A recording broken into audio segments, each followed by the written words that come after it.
Қайырлы күн оқушылар, бүгінгі сабағымыз 2-ші сынып 61-ші сабақ. Үш үштен заттар комбинациялары. Бізде бірінші тапсырмада 3, 5, 7 деген цифрлар берілген. Осы цифрларды қолданып, екі таңбалы сандар жиынын құрдық. Бірінші бізде 3, 5, 7 деген сандардан 35, 53, 57, 75, 37 және 73 деген сандар жиынын құрдық. Осы жиында бізде санасақ 1, 2, 3, 4, 5, 6 элемент бар екен. Екінші тапсырма. Қорапта бір-бірден қызыл, көк және жасыл түсті қаламдар салынған. Осы қаламдарды екі-екіден комбинацияларының мүмкін нұсқаларын кестеге жаздық. Қызыл, көк, жасыл деген қаламдар берілген. Осыларды екі-екіден алатын болсақ, қызыл мен көкті сақ болады, немесе көк пен қызылды сақ болады. Қызыл мен жасылды, немесе жасыл мен қызылды алсақ болады. Көк пен жасылды, немесе жасыл мен көкті алсақ болады екен. Бұл екі-екіден комбинация. Енді 3-3-тен комбинация болатын болса, қызыл, көк, жасылды бір ала аламыз. Немесе қызыл мен көктің орнын ауыстырып, көк, қызыл, жасыл деп аламыз. Келесі жасыл мен көктің орнын ауыстырып, жасыл, қызыл, көк деп алсақ болады. Төртінші нұсқа жасыл орнында тұрады, енді келесі көк пен қызылдың орнын ауыстырып, көк, қызыл деп жазсақ болады. Міне осылай балдар 3-3-тен жиындарды орындарын ауыстырып, комбинацияларын 3-3-тен осы түрде жазып шығардық. Келесі 3-ші тапсырма. Ыдыста 2 алма және 2 шабдалы бар. Осы жемістерді ыдысқа 3-3-тен салудың нұсқаларын жаздық. Бірінші мен қызыл алманы Q, көк алманы К деп белгіледім, және шабдалылар бар. Бірінші бір қызыл алма, бір көк алма және бір шабдалы салсақ болады. Келесі бір көк алма, бір қызыл алма, бір шабдалы салсақ болады.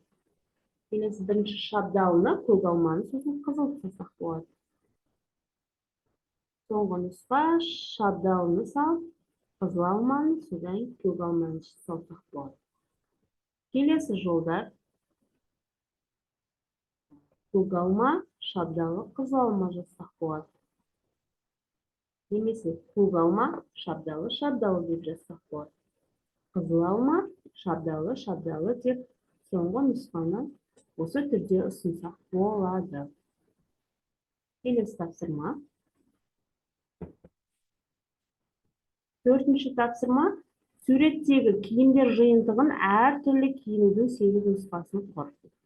Бізде осылай киімдер берілген, біз 8 түрлі киім киіп шығуымыз керек. Бірінші көк бас киім. Қара бас. Көк бас киім және қызыл бас киім деп жазып қойдым. Бірінші көк бас киім, қызғылт жемпір және жасыл юбканы кисек болады. Көк бас киім, қызыл жемпір немесе жасыл юбканы кисек болады. Көк бас киім, қызғылт бас киім, сары жемпір, жасыл юбканы алсақ болады. Келесі, көк бас киім, сары жемпір, жасыл юбканы алсақ болады. Қызыл бас киім, қызыл жемпір және қызыл юбка кисек болады. Көк бас киім, қызыл жемпір, қызыл юбка кисек болады. Және қызыл бас киім, сары жемпір, қызыл юбка кисек болады. Немесе көк бас киім, сары жемпір, қызыл юбка кисек болады. Және осы түрде 8 нұсқаны белгілеп шықтық.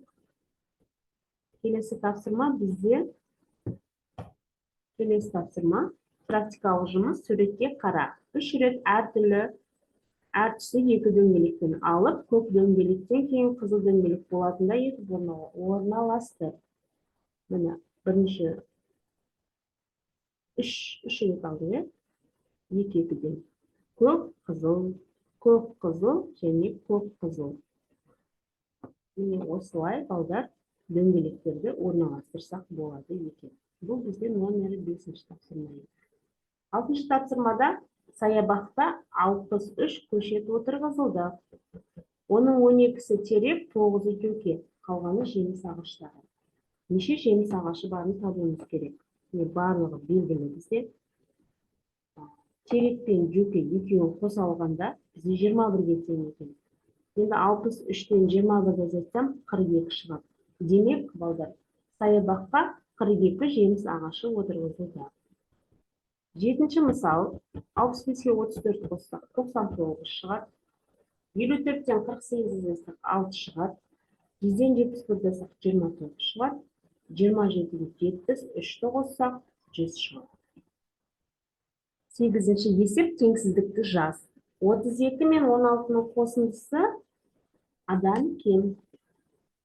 Келесі, В саны 22 мен 9-ның айырмасынан кем.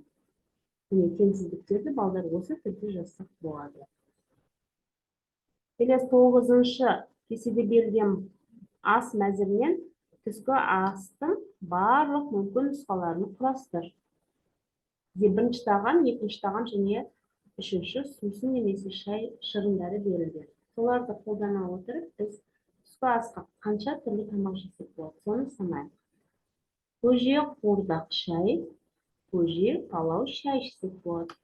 Көже, қуырдақ шырын, көже, палау, шырын жесек болады. Келесі, борыш, қуырдақ шай, борыш, палау, шай. Борыш, қуырдақ шырын, борыш, палау, шырын. Сонымен біздің неше нұсқа шықты? 8 нұсқа шығады екен. Келесі, 10-шы тапсырма бізде 10 орындықты 3-3-те әр бөлменің әр қабырғасына орналастыр. Бірінші қабырғаға 3 орындық отырғыздым. Келесі қабырғамы тағы сондай 3, біреу, екеу, енді 3-ші. Келесіне қабырғаға орналастырайық. Біреу, екеу, 3 болды. Келесіне қабырғада да 3 болу керек. Сонда бір жерге 2 қосам. Міне 5, былай қарай 5, барлығы 10 орындық болды. Сонымен балдар, біздің бүгінгі 61-ші сабағымыз соңына жетті. Назар салып тыңдағандарыңызға рахмет. Келесі кездескенше сау саламатта болыңыздар.